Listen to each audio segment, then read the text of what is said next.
السلام علیکم۔ ایک چھوٹی سی بات میں یہاں بتانے جا رہا ہوں کہ آپ لکھتے وقت کن باتوں کا خیال رکھیں۔ جیسے غالب کی حالات زندگی کے بارے میں بیان کر رہا ہوں، میں لکھ رہا ہوں۔ مرزا اسداللہ خان غالب اپنے عہد کے ایک بڑے شاعر گزرے ہیں۔ آپ صرف اسے دیکھیں اور یہ جانیں کہ کیسے لکھا جاتا ہے۔ پہلے میں نے ایک پیج کو 4 حصے میں موڑ لیا اور موڑنے کے بعد میں نے غالب کے بارے میں لکھا۔ اگر 5 نمبر کا سوال ہو تو غالب کے بارے میں اور کیا کیا لکھا جا سکتا ہے وہ میں نے اس ویڈیو میں بیان کیا ہے، اور اس پر آپ پوری توجہ دیں کہ کیا کیا ضروری ہے۔ تو غالب اپنے عہد کے ایک بڑے شاعر گزرے ہیں۔ آپ کی پیدائش 1797 میں اپنے ننیحال آگرہ میں ہوئی۔ جب وہ 5 سال کے ہی تھے تو والد کا انتقال ہو گیا، جس کی وجہ سے ان کی پرورش کا ذمہ ان کے چچا نصر اللہ بیگ نے اپنے اوپر لے لیا۔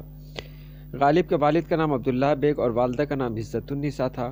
ان کی شادی امراؤ بیگم سے ہوئی۔ یہ صرف 5 نمبر کا سوال اگر سالو کرنا ہے تو کیسے سالو کرنا وہ میں بتا رہا ہوں اس ویڈیو کے ذریعہ۔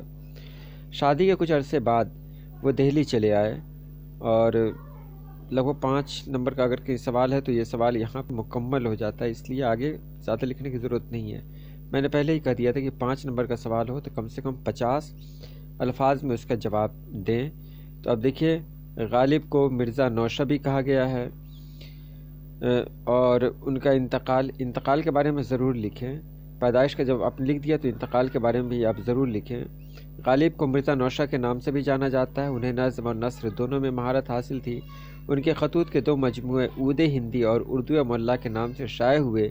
غالب پہلے اپنا تخلص اسد استعمال کرتے تھے، بعد میں انہوں نے اپنا تخلص غالب کر لیا۔ 1869 میں دہلی میں ہی آپ کا انتقال ہو گیا۔ بس یہی ہے 5 نمبر کے سوال میں، آپ اسے دیکھیں اور امید ہے سمجھ گئے ہوں گے۔